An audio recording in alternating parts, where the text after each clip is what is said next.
Today, let's talk about why we can hold our beliefs with sincere conviction and still be completely respectful of people who don't share them.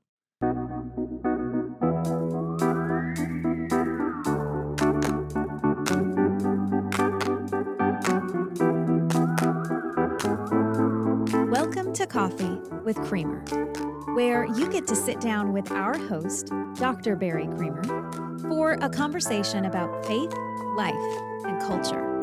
We'll look at old ideas through a new lens, turn those culture wars on their head, and paint a picture of the way things could be. If you like your thinking deep and your coffee hot, pull up a chair. You're in the right place.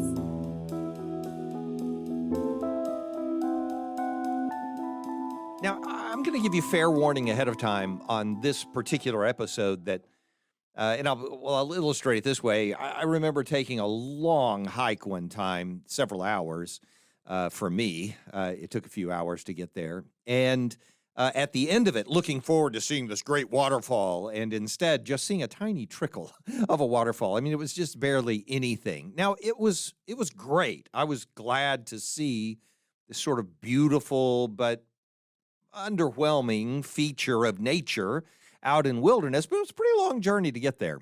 Well, fair warning. This is a fairly circuitous journey we need to take to get to a fairly small waterfall at the end today. But I think it's worth getting to, and so I encourage you to stick with me along the trail. And it does have to do with how ultimately it has to do with how we interpret and apply passages and teachings and words together.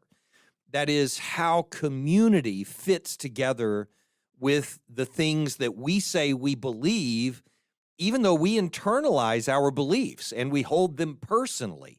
There's something very important about the community in why we hold those beliefs. And I think there's a legitimate reason why that should be important before we really hit the trail in earnest in a minute. Let me point out why it might be worth getting there. You know, there's a significant kerfuffle right now regarding the Baptist faith and message.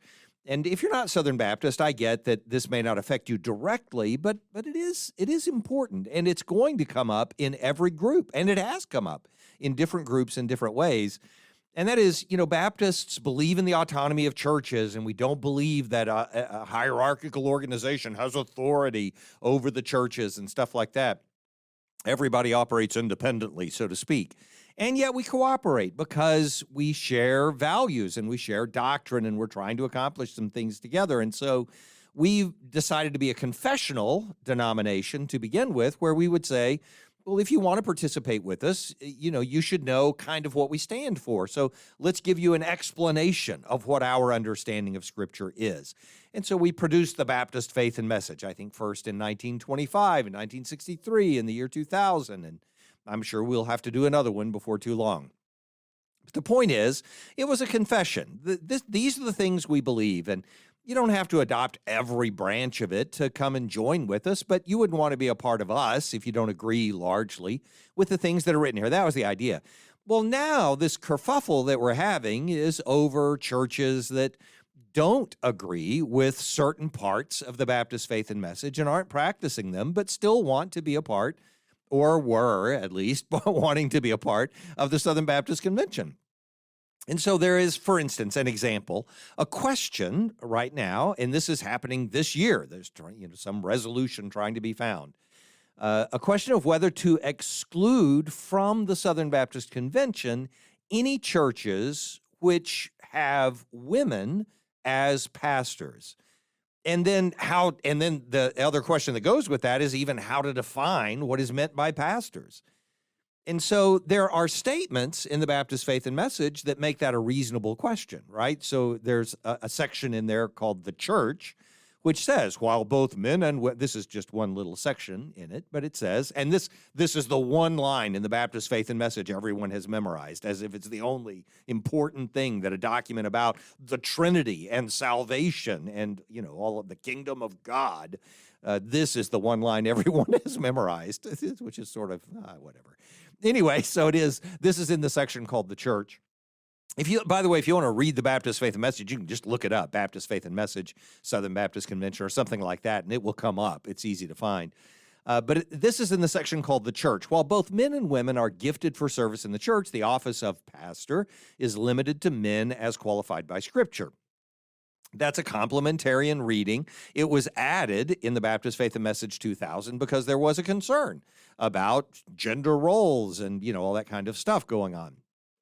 And so we adopted that in the year 2000, and some people liked the expression, some people didn't like the expression. Some people think that it means a woman can't serve as senior pastor, and other people think that it means women can't do anything to lead any men in the church. And other people think that it means, and these are not exclusive of each other, these last ones that I'm going to comment on, other people think it means that a church which would have a woman as pastor can't be a part of the Southern Baptist Convention.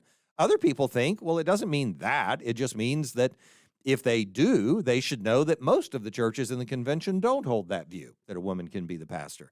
And so there's lots of disagreements about how to apply it, but it's important that it actually says it. But what's also important is that in that same section on the church, it says each congregation, I've never heard anyone quote this, not lately, each congregation operates under the lordship of Christ through democratic processes. That is, the churches are autonomous and they make their own decisions about what they're going to do. Now, that doesn't exclude the convention from saying, well, you can't be a part of us if you don't do this, because they're not telling the church what they can and can't do as a church. They're telling them what they can and can't do as a part of the convention. So don't be a part of the convention anymore. So I get it that you can respond that way. On the other hand, we don't exclude churches for 20 other lines that are in the Baptist Faith and Message that people don't practice or agree with, or just doesn't show up in what they do, and we just let it go. We don't worry about it. So we're picking and choosing how we want to enforce it because we know how important it is that we do work together. And therefore, we want to be able to work together effectively. So I'm not resolving it today. My point isn't to try to solve the issue or to say, can a woman be a pastor? Can't a woman be a pastor? I'm not even trying to address that.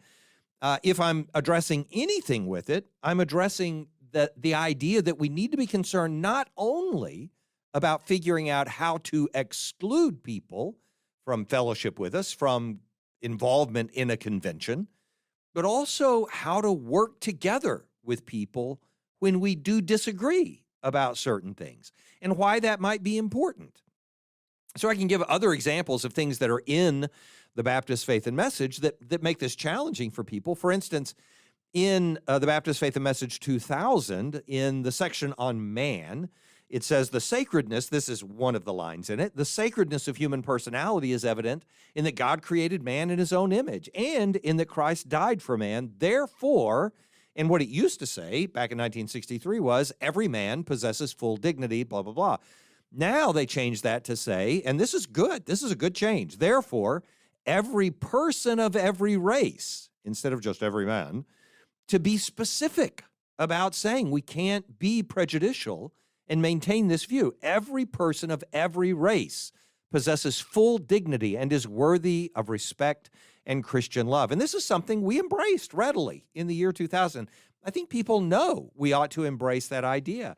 Similarly, the Christian and the social order, another section of the Baptist Faith and Message, says, in the Spirit of Christ, Christians should oppose racism.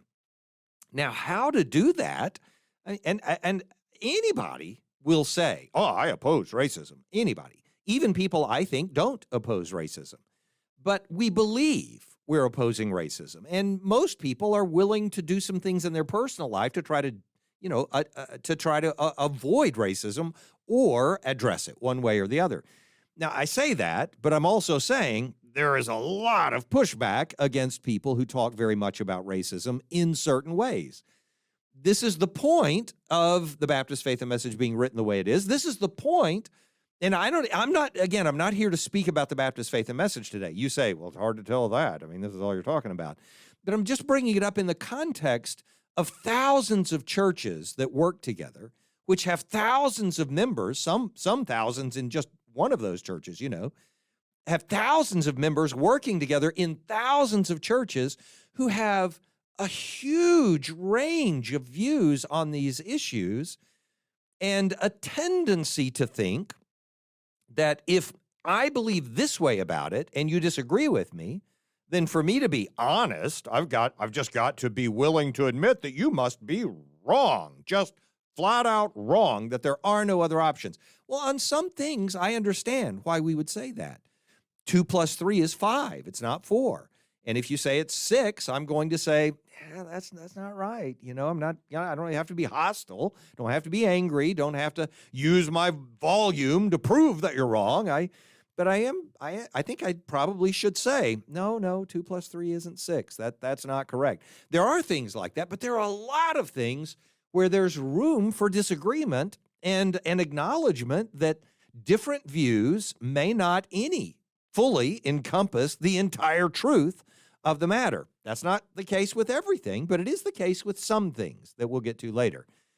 And so that makes this section in the Baptist Faith and Message on cooperation so important. And the statement there is, Christian unity in the New Testament sense is spiritual harmony. I've not heard anybody quote this lately. Christian unity in the New Testament sense is spiritual harmony and voluntary cooperation for common ends by various groups of Christ's people. Cooperation is desirable between, not even just within a denomination, between the various Christian denominations when the end to be attained is itself justified, and when such cooperation involves no violation of conscience or compromise of loyalty to Christ and His Word, as revealed in the New Testament. You say, well, there it says no compromise. No compromise of conscience or of loyalty to Christ or His Word is revealed in the New Testament. Now, here's what's funny about this. I've dealt with this in great detail with groups. I was on the board of the Ethics and Religious Liberty Commission for years when we were addressing this specific question. And we never broached the word cooperation, instead choosing the word co-belligerency. This is the word, and it's used from Schaeffer's days, back in the 70s and 80s when it was a big deal to get people together like Protestants and Catholics and say, we oppose abortion. And so we said, well, how do you justify cooperating with people who don't even believe the same gospel you believe, and so on? And the answer was, well, it's necessary sometimes to participate in co-belligerency, right? So we have the same enemy, so we work together to oppose that enemy. And as long as we're not in violation of each other's conscience regarding that issue of battle, of war, belligerency, right, then we can co-belligerate, to make up a word. It's shameful.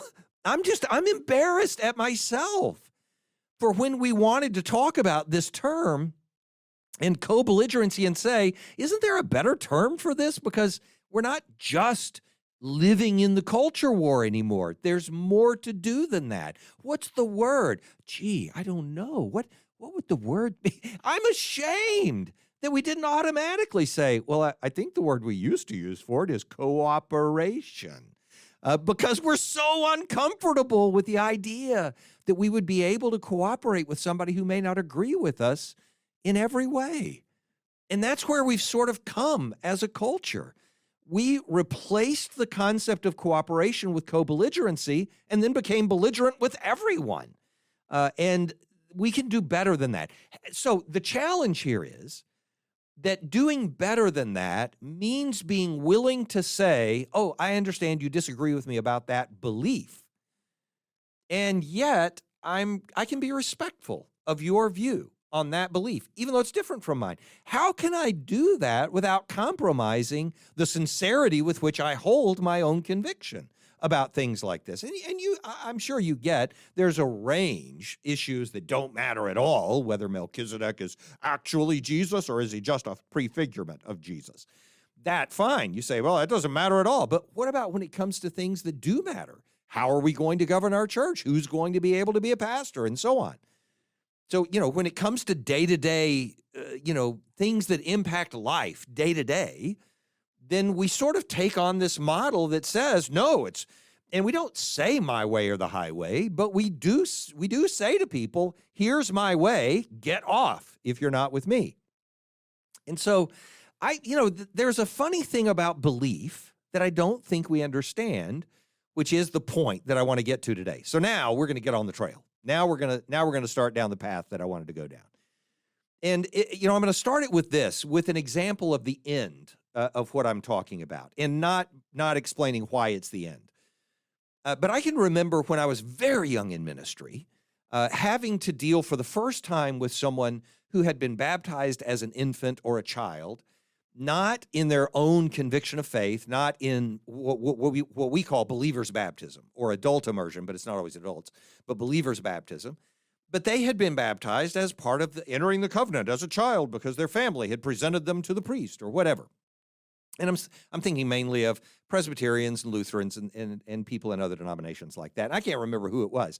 But for the first time, as a very young protege of ministry, I was dealing with a guy who wanted to join our church, and I was the minister of evangelism.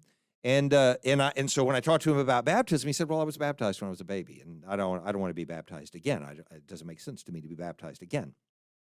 And I went through all the rational explanation. Well, here's the thing: getting wet's not the same thing as getting baptized, and all that belittling kind of stuff we do to talk about baptism in a different model than we're used to in our own tradition as Baptists, that is. So I went through all that stuff, and it didn't convince him at all. He was just like, "Nope, can't do it." Well, he wasn't going to be able to be a member of the church. So I went to the person who was my pastor at the time, and I just said, what do I do with this? This guy doesn't want to get baptized. It's not because he doesn't like the church. He wants to join, wants to be a part of our fellowship, and so on. And he said, "Well, look, just tell him this. You don't have to convince him that it's right, wrong, or indifferent. Just tell him this. This is how we do it as a church. This is what we do. So you want to be a part of the team? We want you to be a part of the team. This is the uniform we wear. So we're asking you, please just put on the uniform and wear the thing we're wearing, And so I thought, well, it makes sense. It's hard for me to believe anybody would know something I didn't when I was a teenager, but I acquiesced. And I went and talked to the guy, and sure enough, he was like, "Oh, yeah, okay, well, that makes sense. I can do that." And so he did it and adopted that view because he wanted to be a part of this community, the community that we had created, that church that we were a part of. And so, I experienced this in a slightly different way, for a totally different cause for what I'm describing here, but it is a part of this same picture. And I'll just use baptism as the ongoing connection here to say when I was pastoring, I pastored, now I'm the president at Criswell College. I've been doing higher ed for the last 18 years, and really more than that, 22 years overall, but 18 years here at Criswell College. But before that, I pastored a church for 17 years. And I noticed that we would baptize in streaks. So we would baptize, and often we would have years, we were a small church, but we would baptize 50 or 60 people in a year, which is good for a small church. It's not great. It's not the Great Awakening in America, but it was significant for us.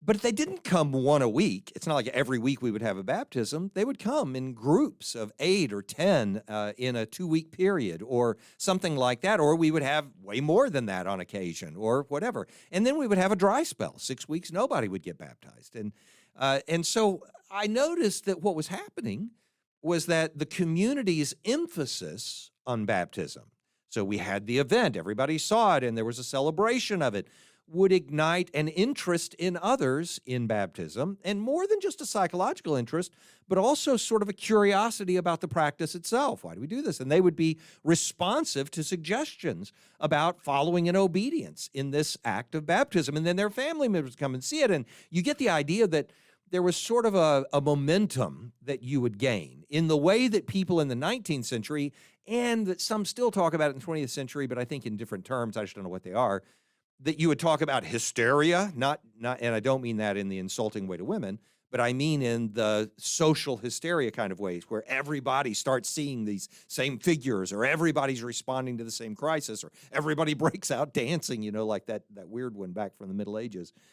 That it's sort of like that. There's a sense of valuing a thing and seeing it in a community that gives it weight that didn't exist before. And so what I want to do as we're going down this journey on this trail today, is just talk about us as persons and put together the issues that determine why we hold the beliefs that we hold. And for a lot of people, and when we talk about persons in general, we talk about the difference between motion and action, right? I've talked about this before. Motion is what a rock does when it rolls down a hill. There's no will involved. There's no volition involved. Action involves volition of some kind. And so when you apply those categories of motion and action, or impersonal motion and personal action, to human beings, to persons themselves, they're both still present. And some people put an emphasis on the nature of a person, or the character that's in a person, or even their situation or their context. And then I want to add to that today, community, as the things that shape us to make us what we are. And so you believe the things you do because you're a product of your nature. You're a product of your psyche. You're a product of your character. You're a product of your situation, your context, your community, and so on. And that means you just hold your beliefs because it's the way your mind happens to believe. You just receive them, so to speak. But then there's a way of thinking of persons as actors. Those who create action. That is, we use our volition. You're making a choice. That when you hold a belief, you make a choice. This is not, by the way, today a debate about free will. Love that debate. I would love to go to it. That's automatic for me. But it's not. The choice, which implies action, obviously. But the way you think about this issue and put together motion and action in a person, or regard us as determined or not determined, isn't bound up in whether you're Reformed, or a Calvinist, that is, or non-Reformed, or more Arminian, like I am. And I don't mean that in the full theological sense of Arminianism. But anyway, you get the idea. It doesn't require that at all. This doesn't require you to change your Reformed views. But the third option on a person is that, maybe they're not purely guided by their inherited nature. Maybe they're not purely free agents making decisions about whatever they want to believe, whenever they want to believe it, but instead a combination, motion and action, combining in a person so that there's a relationship between our nature and our context, circumstance type stuff, and our volition. And that's where I think we are. And so when you put together a couple of those things, like nature and volition, then you get these, you sort of get a picture of how we can think about persons coming to a belief. And that's what I want to talk about today, is why we come to believe the things that we do. So if you were to say, for instance, in a person, that only nature, only motion, that we are just part of nature, and that motion is all that's happening, and that your psyche is just what it is, and you can't believe other than what you believe. It's just what you were going to become. Even if it feels that way, it's just determined. This would be the motion only kind of view of a person. That view would say that your psychology, your way of thinking about the world, is determined, completely controlled by your genetics or your environment. And those are the two choices that are normally given. You hear it as the nature-nurture debate, right? So genetics is generally where people go now when they think of nature determining your personality and the ways you're going to believe. And environment is the nurture side, and meaning your family shapes it, and your community and your culture and all that kind of stuff, right? These are all a part of saying you're like a pinball and you're being bounced around by the different things that are around you, but you're going to go where gravity pulls you. That's just where your nature is going to take you. There are stronger and weaker views of that form all along a scale on how much might be genetic and how much might be environmental, but that's all about you being a product, that you become what you are because of other forces on you. In complete contrast to that, there's a view that says you are completely free, that it's all about your choices, that it's action only, that you create or choose your psychology because you're free to do so. You have a volition, you have a will that you use to create who you become. That view, if it's really radical like that, is very closely associated with existentialism. We've had whole conversations about existentialism in other episodes. So I'm not going to get into that right now. That would be the action-only view. I choose my beliefs. I believe what I believe because of me. Nobody makes me believe this, and I didn't believe it because I was raised in this environment, or because somebody, whatever, or because my genetics are, I believe it freely. Okay, fine. Then there's a way of thinking about us, obviously, and this is, clearly, this is where most people are going to fall, where there's a combination of those influences, motion and action, that there's a part of your psyche that's fixed by nature, fixed by the way you were raised. So your genetics and your upbringing, determine certain things about parts of your psyche. But there are also some parts of your psyche that you have freedom to, for instance, accept or reject. Hey, well, this is the way I was raised, but you know what? I'm going to cast that off. I no longer think that way. I'm going to act differently. And maybe you think people can do that. Maybe you can't. I'm saying there are some people who believe that you can do that, right? So that you can accept or reject certain things about your personality, or maybe if not completely reject or completely embrace, that you can at least enhance or mitigate these parts of your personality, right? And in that case, you're actually a creative agent producing beliefs, a person that is different from what your environment would have produced automatically, or what your genetics would have produced automatically, but not completely. Because it's not like you can make yourself fly because you feel like it. So there are some things about your personality that are grounded, and that's a metaphor, but I mean a lot of things, not just the fact that you're stuck to the ground. So just in looking at how we hold the beliefs that we do, and that obviously is a part of having the psyche that we have, that's just relating together the idea of nature and volition, motion and action. How do we put those together? Beyond that, I think what we ignore in our culture, and this is the good part of the trail that I wanted to get to. We haven't arrived at the tiny little waterfall at the end yet, but the good part of the trail is this part of the conversation, that a huge part of that environment, that motion part of making us the persons that we are, is our community. And I've tried so hard, and this is, I think, episode 68, if I have it right in my head. I may be right or wrong. Don't quote me on the number, but I think it's right. I've tried so hard to get across that even though we are individuals, and even though we've gone through the Enlightenment and arrived in this modern era where we believe individual rights are the greatest thing that matters, and I do respect individual rights. I'm sort of libertarian in my overall view of politics and society and how we should relate to each other. But community is unbelievably important and influential. And in our culture in particular, Western culture, I mean, but American culture specifically, it's riding surreptitiously alongside us. It's sneaking in, and we're not aware of it being there. We pretend like it's not a part of who we are, but it's a huge part of who we are.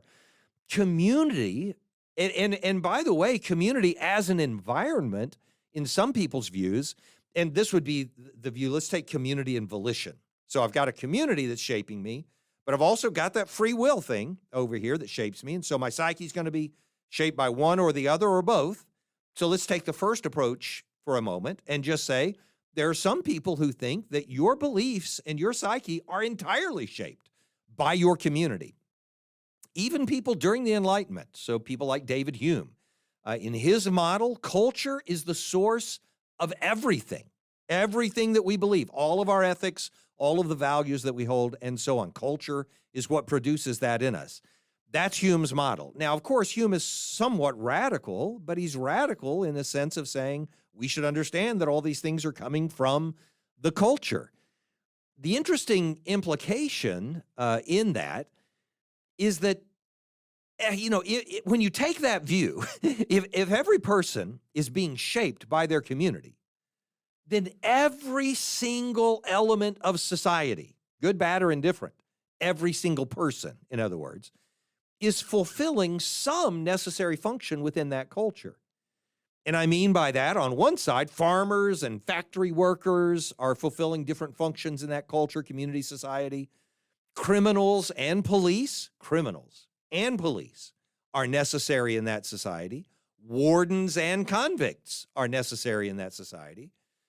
So, and by the way, I will say those of us who've worked with people who are disenfranchised or chronically addicted or chronically disadvantaged in some way can see why some people see the world this way.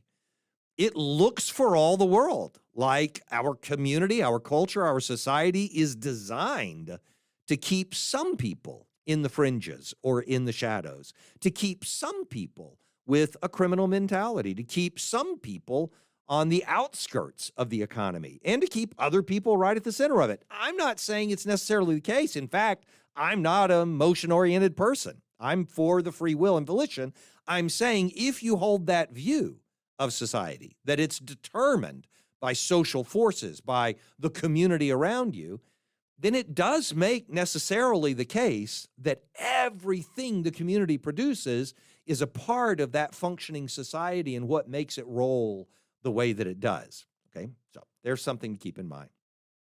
In contrast to that are people who would say, no, no, no, no, no, my beliefs are mine, my choices are mine, I'm a completely free individual, and community is an environment that's present, but the individual can move completely freely within it. I can do anything I want. And on one level, that's just what radicals think they're doing. That this is what radicals believe they're doing. I mean, saying it that way tells you I don't hold this view, right? And I don't. Obviously, I'm going to hold the view that melds the two together, which I think is the place most people sort of naturally end up. Naturally end up. That's ironic. Anyway, so on one level, radicals are always saying, no, I have a context of a community, but I'm swimming upstream against it, you know? So, and they don't necessarily say this, that they're doing this, that they are radical, which means going against what you would expect or what nature would normally produce. But, you know, so like I wouldn't say fitting in this category of radicals, I wouldn't put Occupy Wall Street or militias, you know, the people who are living in communes and gathering arms to oppose society or, you know, meaning the state for them. Or people who believe they're breaking the system or moving outside of the system or swimming upstream directly opposite the current. It's not just that. You can hear why that's really a part of the nature of a community, to produce people who are like that. It's part of shaping the community and so on. But those are still movements within the community. They're sort of counter to the community, but they're sort of part of the community, right? It's the waves breaking in different directions. That's fine. But what I really mean by this, the really radical elements, those individuals where we would say, yeah, that's proof that you can be completely radical, completely free, and not bound by your community at all, they, you know, would be the recluses, the homeless, or the individual who only reluctantly participates where absolutely necessary. So, like, I have to have food, and I can't grow it myself here on the rocks, but whatever. But these people would resist every invitation to cooperate with anyone else in any way whatsoever. Radical skeptics a lot of times, people we would think of sometimes as curmudgeons or something like that, you know, might be evidence of some of that. Ironically, this, you know, that view, so the idea that we're radical like that or all curmudgeons or recluses or something, obviously most people don't live there. That's almost no one lives there. But most of us do have this skewed view of ourselves that says that we're able to live independently of our community pressures. No, I'm an individual. I'm free. I can do whatever I want to do. We count it sort of as a point of pride that we think of ourselves that way. That's where most of us live, even though it's obvious that we're not really radical at all. And I can think ironically about a time, and I don't know which way to take this. I mean, I'll take it. It's not self-congratulatory or self-condemnatory. I'm just telling you of the experience I had one time. I think I mentioned this in another episode, but if not, took our kids when we were homeschooling them to Glen Rose one day, middle of the week. I was a pastor, so I took a day off in the middle of the week. That was the day that I had off. And we took the kids down to Glen Rose, and we were walking around the shop there, and there was a woman in the shop who just couldn't help herself. I mean, she just had to judge us. Shouldn't those kids be in school? You know, kind of thing. It just could not keep herself out of it. Yeah, I'm being a little defensive now. Okay, so I'll get back to the point. But she said, I said that we were homeschooling them, and she said, well, it seems like a hard way for them to learn the lessons of how to keep work hours, business hours, or something like that. And that's what she said. I said, well, I'm not actually training them to be factory workers. Now, I don't have anything against factory workers. I think, the backbone of the country is often held up because of people who work a 40-hour job, show up at 8 and leave at 5, and have to go home and wash their hands before they can eat a meal. I love that. I have nothing against that whatsoever. But the idea that that's the only way to define the work product of a human being tells you how steeply we've defined certain things in our community by the community's expectations. My resistance to that is also evidence of the way our community thinks about those things. So again, I'm not necessarily saying she was wrong and I was right or whatever, even though obviously in the moment I felt like I was entirely right and she was entirely wrong. But the point is that community expectation does shape us, even if we're just pushing against it. It does shape us. It's part of the picture of how we think of things. So I've heard of younger people, and I've heard a lot of younger people do this. I've heard younger people. I mean, I'm in a college environment, so I'm around a lot of younger people. But this happens to a lot of students. It is funny watching it happen. To a 14-year-old, it can happen, and to a 28-year-old, it can happen. And maybe it happens after that, but I don't see it much past that age. I mean, when people turn 30 or so, they sort of, well, I don't want to be too judgmental about it, but they grow up in some ways. 20-year-olds are great, though, okay? So I love 20-year-olds. Anyway, the point is, I've heard a lot of younger people at this moment of recognition of just how conformist we are in general. Our clothes, everything we do, being conformed to the culture, that we become sort of cogs in the giant capitalist machine, that kind of language. Try to lash out at the insipidness and the vacuity of the lives that are around them. Can they not see that they're being used, and so on. I've heard all of that. And honestly, what they are recognizing is something that we do completely ignore. Recognizing it doesn't make it completely wrong, but it's such a comeuppance for people who've thought that they were completely individualistic their entire lives that it seems like something that should be reared up against, right? So when we recognize how conformist we are in general as people, they lash out against it.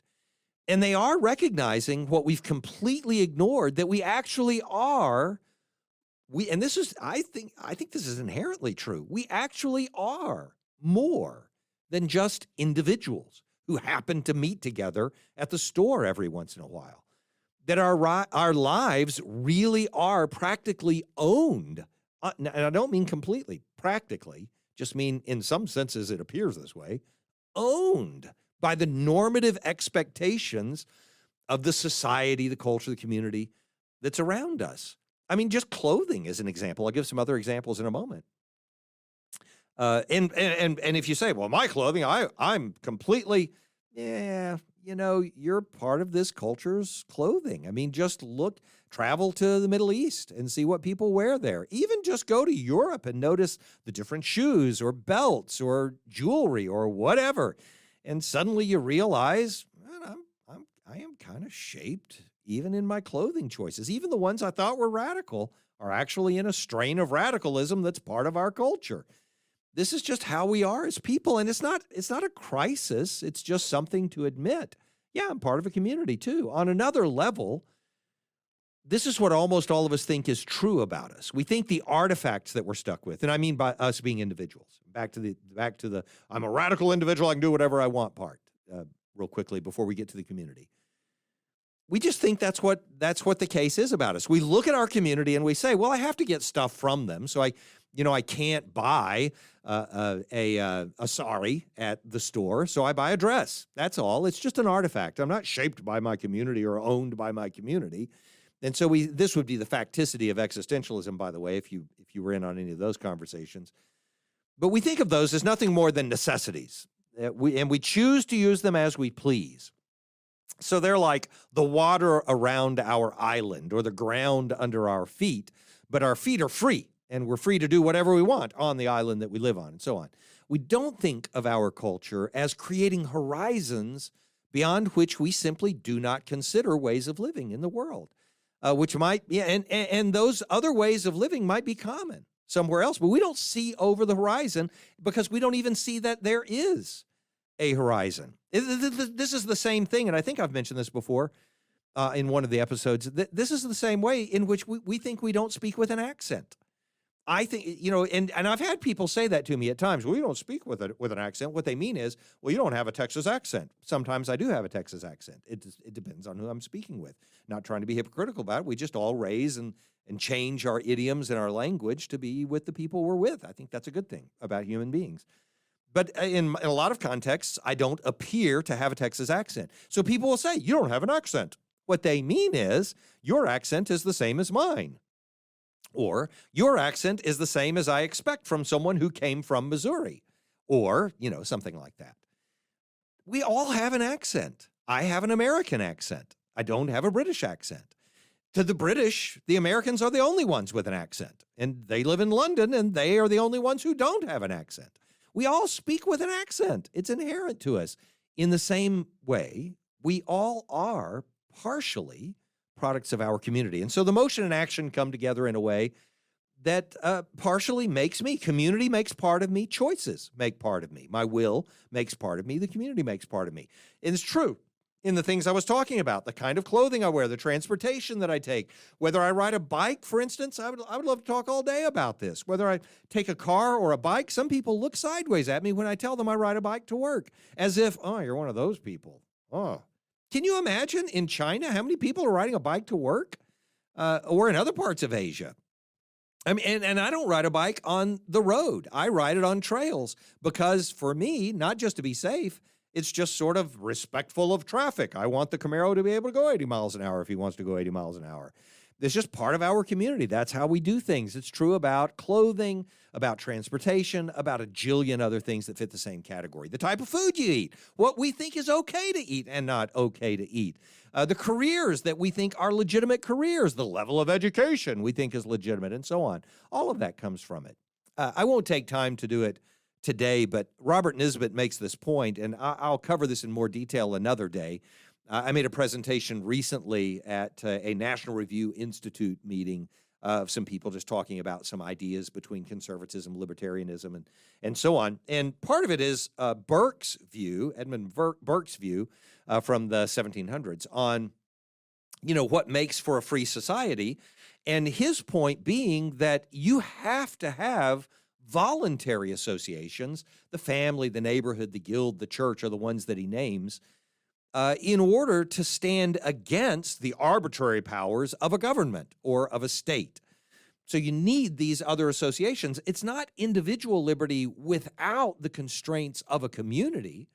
It's just voluntary communities, communities that shape us at a smaller, at a closer, at a more personal level. And so I just want to get to the point today far enough, and we'll talk about this some more another time. Not the very next episode, but soon. But to the point of saying that, voluntary associations are maybe the most important part of who we are as individuals. Because voluntary associations are making the point that we recognize that we're shaped by the communities that we're a part of. And we are. We're shaped by the communities we're a part of. It's not hard to figure that out. But also that we get to choose the communities that we're a part of. And so there is a lot of freedom there. And not only do we choose the community, but we also, by becoming a part of it, help shape that community. And so voluntary associations are so important, not because we're like everyone in that community. The whole idea in 1 Corinthians 12 is that the voluntary association of the church, the community that we're a part of in the body of Christ, and I mean a local body of Christ, where you're rubbing elbows with people and bumping into them. The whole beauty of that community is that everybody's not an ear. Not everybody is an eye. Not everybody's a head. Not everybody's a hand. Do I have to go down the whole list? Can I stop there? The point is we do different things. We have different gifts. We fit different ways. We see things different ways.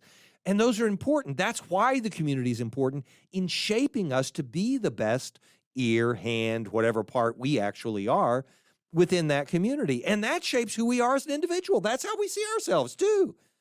When we describe ourselves and the things that we do, that's part of identifying who we are as a person. You're not a name.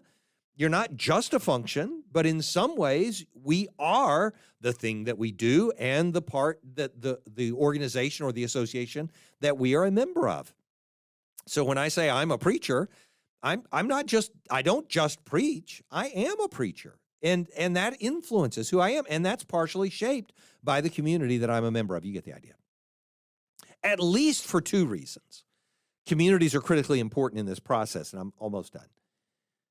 And one of those reasons is the motion. That is, we are influenced by our environment, including our community. The other reason the community is so important, though, is because we anticipate. This is teleological, it's volitional. We have an end in mind, and we make choices about it because we anticipate what we can be by seeing what that community is and then joining it. And those associations, those voluntary associations, those communities we become a part of take all kinds of forms, like Burke was talking about. Barbershops and poker games, not me, and weekly barbecue or dining groups, or in a different level, your family, your neighborhood, the association of your profession, whatever group you're a part of, and meet with and, hold each other accountable with. The whole nature of what we do, social media followers that you have, or the social media people that you follow, the news source that you choose, the entertainment choices that you make, the music that you listen to makes you part of a community that shapes you, not just the person who's speaking on the television and saying, this is the thing that's true. This is the news you should believe.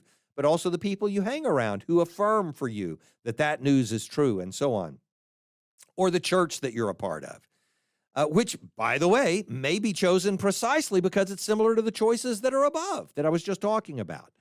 The family, your neighborhood, or your news sources. If everybody at your church is watching the same news source, wonder what's shaping what there. So look, we choose our associations because they are comfortable for us, because they make us feel at home in some way, or because they offer to us a vision of something that we value, something that we could be that's different. And so it's not surprising that very often people are choosing an association because of comfortable relations and similar opinions, or even the entertainment value that it has in some way to raise your life above where it is right now, and so on. That's fine. But it can also be evidence that our associations are being transformed by the life we have outside of them more than our associations are changing us directly. So in church in particular, the church can be, and this is, what all of us, I think, hope for and pray for, transformative enough to influence the other choices that we make. Wouldn't it be something if your church was so influential in your life that it changed your news source? Wouldn't it be amazing if your church was so influential in your life that it changed what entertained you outside of the church? Wouldn't it be crazy if your church was so influential in your life that it made you hang around a different kind of people, that it made you think of your profession differently, that it made you think of your cultural level, your social level, your economic level differently? Wouldn't that would be incredible, wouldn't it? It would be almost like the gospel was transformative. That would be ideal. And in some ways we see that, and in some ways I think we don't. And I think the great lamentation I've had in my own life over the last few years is realizing how much of that influence comes from the outside of the church, as well as from the power of Christ inside of the church. And that's what I hope we will address more in an upcoming episode. Like I said, maybe not the very next episode, we won't get to it, but maybe soon enough. So let me close this part of the conversation. I realize we haven't gotten to the waterfall yet, I admit it. But I'll give a slight view. Maybe way up there around the corner, you can see there's some water flowing. It's this, that beliefs, we have to come to learn this, that beliefs are not discrete intellectual units tucked away in abstract calculating minds. Motion is influencing our beliefs that in this way. We have to have some kind of phenomenological consistency, discussion for another day. But, the things we see and encounter in the world make us say some beliefs are acceptable, some are not. That's just not going to work because I can see over here that's just not the case. So motion has an influence here. Action has an influence here. We have beliefs that we have partially because we choose them among living forced momentous options, genuine options that we have. Motion and action work together to form us as persons, especially in the context of our community. And it does this back and forth. We shape the community shapes us, where we ponder among our community and then decide. We debate in the community and then compromise and come to see things differently so that we can fulfill what Ephesians 4 says, until we all attain to the unity of our beliefs, which also shape our practices, faith, to the unity of the faith and of the knowledge. Knowledge is justified true belief, the beliefs that we hold, until we all attain to the unity of the faith and the knowledge of the Son of God, to mature manhood, to the measure of the stature of the fullness of Christ, which is not a description of an individual. It's a description of the parts of the body coming together into the full stature of Christ.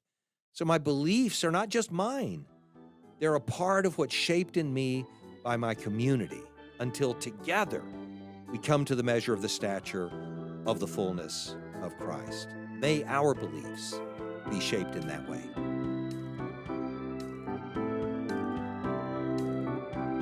Thanks for joining us for Coffee with Creamer. Your cup of coffee may be finished, but we are not.